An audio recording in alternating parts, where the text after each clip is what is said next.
ओम श्री गुरुदेवाय नमः। आज्ञा हे मोर प्रिय समस्त सुधीवृंद को कोटि कोटि प्रणाम। गत अध्याय आपण मान कही आसिली जे सुरथ राजा मार्कंड ऋषि की पाद धरिकी कहते प्रभु मोर पूर्वजन्मर कहानी मत टे कहतु। सृष्टिर आद्यंत रहस्य भितर को आम पशि पशि जाऊे आस्ते आस्ते मार्कंड पुराण अल्प अल्प सम्यक आलोचना करी आपण मानक आणुची से विषय आम देखिया से कौन कहते मुनि तहु बोइले तो चुण महारथाम जहाँ पूछा कलु कहवा तहिर कथाम आंबे जे कहवा तोर पुत्र जन्मवाणी तू पुणी मने अंतर न धरुता चुणी पंडितंकर कथा बोलते नुए तम अनेक पाप कले पुण्य हुआतम तेणु करी तोते मुई करुअछि पूछाम पुराण कथा जेबे जोगे बोलु मिथाम। जे राजा को से कहते जे केते पुण्य नष्ट हेले पाप अर्जन हुए। पाप पुण्यर विचार पुराण ये मार्कंडेय पुराण आपण मानक आउ से आगु कौन कहते मुझे आपण मानक कहीदे भल कथा से कहते जे राजा बोलती मोर शरीर ज्ञान तांते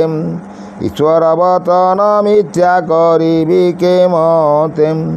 आवर कथा एक मुही गोताई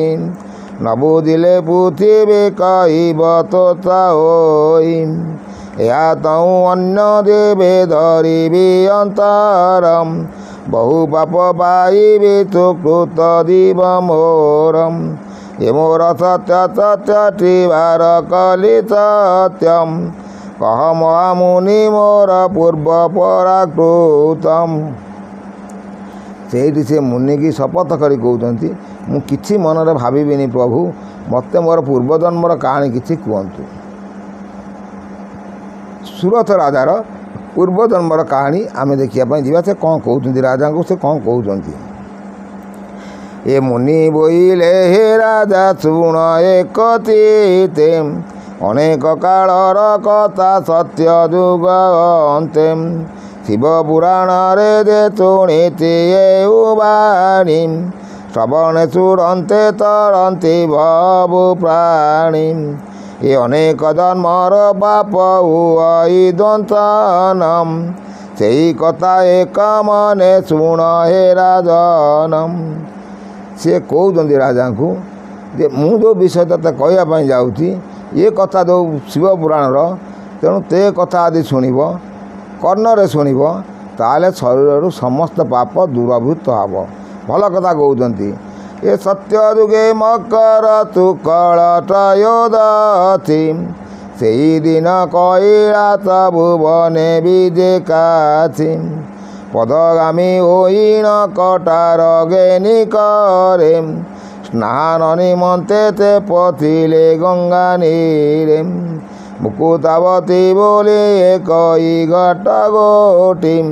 आकाश गंगा नीरु बहु अति पुटी ए मांगना मेण तई विजय ईश्वरम शिशंभूति रे गंगा बहती निदारम तेणु ते गंगाधर बोलती देवकाति प्रतिमा रूप तई सर्वता तंती बसी। देखु से कैलास भुवन शिव बाहरिकी जाऊँगी से तांकर विषय आलोचना कहते जे शिवंकर गोहत्या विषय केमिति कहीं शिव गोहत्या कले सुरथ राजा पूर्वजन्मर कहानी कौन से थिले भल सुंदर विषय वस्तु आपण मैंने जदि शुणे धीर मना हो बहुत ज्ञान अर्जन हम। आउ से कौन कहते मुकुतावती तीर्थ स्थान गंगाधर प्रभु को दर्शन करे नीति तेणु से देवों सभार बोलांती सुरपति से तीर्थर महिमा से मुनि कहते कौन कहते से तीर्थर महिमा जे न करे सामान्य बड़ी लोके न जानते तार कते तीर्थर आयतन जोधन परिजंते न जाती के जीवजन्तु स्नान निमन्ते ए गंगाधर देव को गंचाइए बोली तीर्थगामी लोक को न दियन्ते ते चाली ए इंद्रमान्य करइते तहिर लोकଙ୍କୁ केउ बड़ी लोक न मानिब ते तीर्थକୁ मध्य बड़ी लोके दई न पारती गमी स्वर्गमंत मध्य दुर्लभ पुण्य भूमि। देखु जो कथाकार लिखुंट तीर्थटा को केते बनई लेखा हो तीन भुवन लोक से जाती केवल शिव ही जाती से पुण्यतीर्थ को शिव स्नान निमित्त जाती भल कथा कहते से मकर शुक्ल त्रयोदशी दिन मुकुदावती तीर्थ कहिन स्नान आपण रूप को से करती दर्शन गंगाधर नामण जे देखते धूर्जटी कैलाशपुर को से जाती लेउटी सी यही कौ दिन जाती आज्ञा मकर शुक्ल त्रयोदशी जहाँ को कहती मकर मासर जो मकर मेला कुंभ मेला हुए से कुंभ मेलार स्वयं शिव आसिकी से स्नान करी पुणी फेरती भल सुंदर विषय वस्तु आम देखा आग को सी आउ कौन कहते नदी कूल थोइले से आयुधमान दंड कमंडल आदि उत्तर विधानम से शिव ठाकुर से नदी कूल किना सब थोइले आउ से कौन कहते आम देखा ये विषय बहुत सुंदर विषय वस्तु कुशबटी गोटी थोइले तई पासे गोटे कुश बिड़ा से पाखे से रखी कार से जो स्टोरी कहवाई जाऊँच किए कहते आज्ञा मार्कंड ऋषि जो स्टोरी कहते क्या कहते सुरथ राजा को जे देख स्वयं शिव आसिकी मुकुतावती तीर्थ स्नान करने समस्त रखिकी नदी गर्भर पशिला बेले कुश बिड़ा से ऊपर रखी जाइए नदी रे पथिले हर स्नानर आसे स्नान संध्यावादी पार से पशुपति पितृगण को दल दान से दियंती हेमंत तमयित चोरभिनंदिनी गंगा कूले मिलिला संगते बस्तागिनी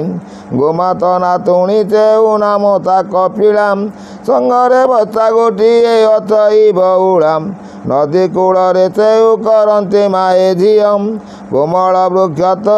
रंते ते कायम से जो कपिला गाई तार बौड़ा नामक गोटे बाछुरी की नहीं से गंगा कूल से विचरण करुच्ची देखो आज्ञा सुंदर विषय वस्तु कहीं शिव गोहत्या कले से गोहत्या उपर नहीं बहुत कथा आज्ञा से गोहत्या पापर मुक्ति पाइबापी केते कौन स्टोरी मुझे कही आसी आ विषय कौन कहते आम देखा ईश्वर मातांकर तेजपते न तरुति बहुलाम ईश्वर कुश बिड़ी दूररू देखिलाम मातार तलय नाई पथ कति गलाम ईश्वर कुश बिड़ी जे जाई न खाइलाम ए गगने ताहीनता देखिला विश्वावतुम प्रभात तमये मेरु भूलिया तुम गंधर्व विचारिला जे ईश्वरंक कोशम न जानी बहुड़ा से आकला कदे ग्रासम एम आमु देखिल न कहिबी के मते ईश्वर जानिले कोप करिबे समोते देखो आज्ञा विधिर विधान केमिति